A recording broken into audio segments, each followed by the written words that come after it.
Most people heading into retirement are sitting on 3 income sources waiting to be turned on. Your 401k or traditional IRA, flexible, but every dollar out is taxed as ordinary income. The good news is, this bucket is flexible. Once you are past 59 and a half, you decide when and how much. The government does not force your hand until age 73, when required minimum distributions, or RMDs, kick in. Your Social Security check. Claim at 62, and you lock in a permanent 30% reduction. Wait until 70, and your benefit can be up to 77% more. And here is the part that surprises almost everyone. Your Social Security is not taxed based on how big your check is. It is your other income that decides how much of it gets taxed. Let me say that again. Your other income decides. That is exactly why the order matters so much. And third, your pension. Fixed, reliable, but it turns on automatically whether you are ready or not, and every dollar is taxed as ordinary income. So before you have even touched your 401k, your pension has already started filling up your taxable income floor. Now, what do most careful, sensible people do? They claim Social Security early because it feels guaranteed. They let the 401k sit and grow because someone told them never to touch it. And the pension turns on whenever it turns on. It sounds responsible. I completely understand why millions of people do exactly this. But that safe-sounding order is precisely what springs 3 tax traps that can quietly cost you a fortune. Stay with me. Because once you see these traps, the right order becomes obvious. Trap number 1 is the big one, the Social Security tax torpedo. The IRS uses a number called your combined income. That is your adjusted gross income, plus any tax-exempt interest, plus half of your Social Security benefit. As that number climbs past certain lines, more and more of your Social Security gets dragged onto your tax return. For a married couple, once combined income passes $32,000, up to 50% of your benefit becomes taxable. Once it passes $44,000, up to 85% can be taxed. For single filers, those lines are $25,000 and $34,000. Now here is what makes this especially painful. Those thresholds were set in 1983. They have never once been adjusted for inflation. Not once.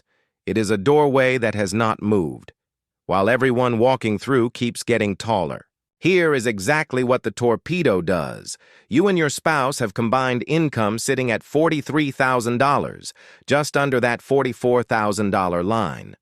You pull an extra $2,000 from your 401k, maybe for a vacation, maybe a car repair, maybe to help a grandchild.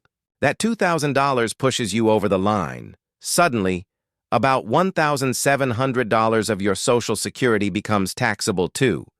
You withdrew $2,000, but you just created $3,700 of taxable income. In the 22% bracket, that withdrawal just cost you over $800 in tax, an effective rate above 40% on your own money, and that is how $20,000 looks like $37,000 on your tax return. The withdrawal and the Social Security it drags along with it. Trap number 2 hits 2 years later, and most people never see it coming. Medicare, IRMAA, Income-Related Monthly Adjustment Amount.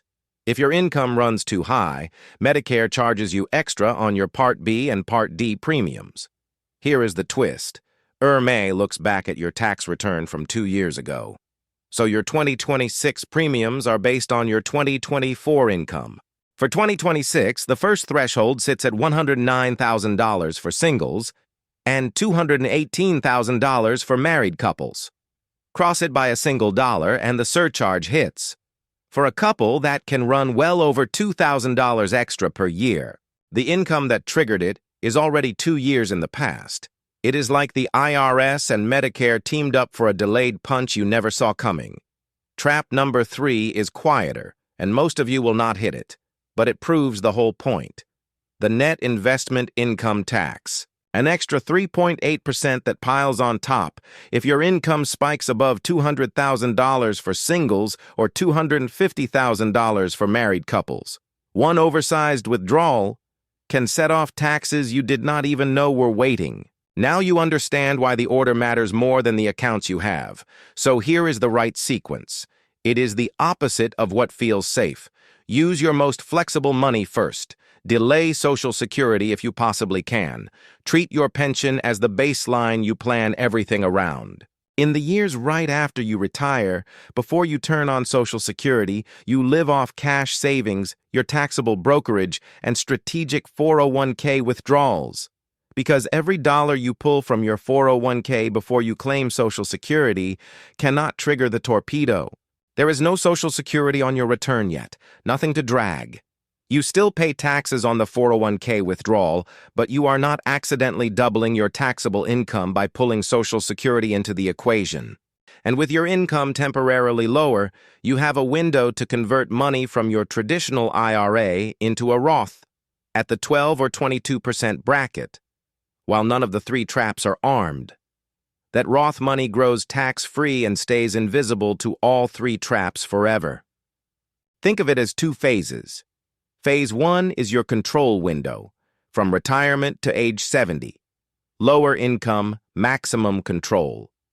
You draw down the 401k strategically, do Roth conversions while rates are favorable, and leave Social Security completely alone.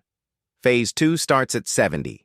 You claim Social Security at its maximum level and live on a smart blend of your Social Security benefit, a leaner traditional IRA, and the tax-free Roth bucket you built. Your required minimum distributions at 73 are manageable because you already reduced the balance they calculate from. You are not getting ambushed. You planned for it. Now let me show you that difference in the starkest way possible by introducing you to two neighbors, same age, same money, completely different outcomes. Meet Hoarder Harry and Strategic Sally. Both turned 62 this year. Both have a $500,000 401k. Both have a company pension paying $2,000 a month. And both would receive $2,500 a month from Social Security at full retirement age. Financial twins on paper. Harry is terrified of running out of money. The moment he retires, he claims Social Security at 62. His check is permanently reduced to about $1,750 a month. He combines that with his pension and locks his 401k away, refusing to touch a single penny. For 11 years, Harry watches that balance grow and quietly feels brilliant. Then Harry turns 73. The IRS knocks and demands required minimum distributions. Because Harry never touched his 401k, that balance has ballooned to nearly $900,000. His forced withdrawal is massive, over $30,000 that year and every year after, whether he needs it or not. It stacks on top of his pension and Social Security. His income spikes. Suddenly, up to 85% of his Social Security benefit becomes taxable. Harry hoarded his money to feel safe, and his reward is a permanent tax bill he cannot escape. Now meet his neighbor, Sally. When she retired at 62, she turned on her pension, but she left Social Security completely alone. Instead, she deliberately drew from her 401k to cover her lifestyle. Because she had no Social Security income yet, she was in a low tax bracket. She paid taxes on those withdrawals at a discount. For 8 years, Sally spent down her 401k while Social Security grew untouched at 8% per year. At 70, she flipped the switch. Her monthly Social Security check was not the $1,750 Harry gets. Her check was well over $3,000 a month, guaranteed for the rest of her life. When Sally turned 73 and the IRS came calling, her forced withdrawal barely made a ripple on her tax return. Same starting point, same money, completely different outcome. Sally completely disarmed the tax torpedo before it ever had a chance to launch. Are you closer to Harry's plan or Sally's plan right now? Drop it in the comments. I read every single one. This strategy is not for everyone. If your health is poor, if your savings are thin and you need the income today, if you are widowed and the survivor benefit math changes, or if claiming earlier simply lets you sleep at night, then claiming Social Security earlier may be exactly the right move. And there is nothing wrong with that. The point is not that everyone should delay. The point is, be intentional about the order, because the wrong order can be brutally expensive. And whatever you do, Do not let the tax tail wag the dog. Start with the retirement you actually want to live, then optimize the taxes around it. Here is your simple decision tree. 1. Do you have a pension? It is already filling your taxable floor the moment it starts. Plan around it carefully. 2. Can you cover your spending without Social Security right away?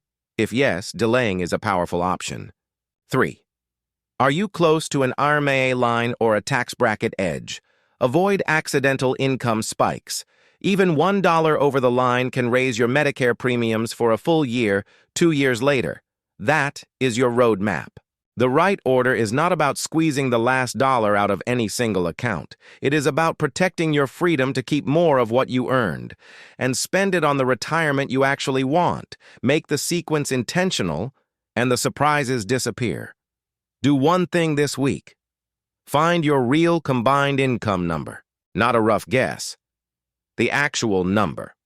Because that one number is the difference between keeping your money and donating it to the IRS by accident. If this helped, please like, subscribe, and share it with someone you care about who is getting close to retirement. They need to see this before they flip the wrong switch. See you in the next one.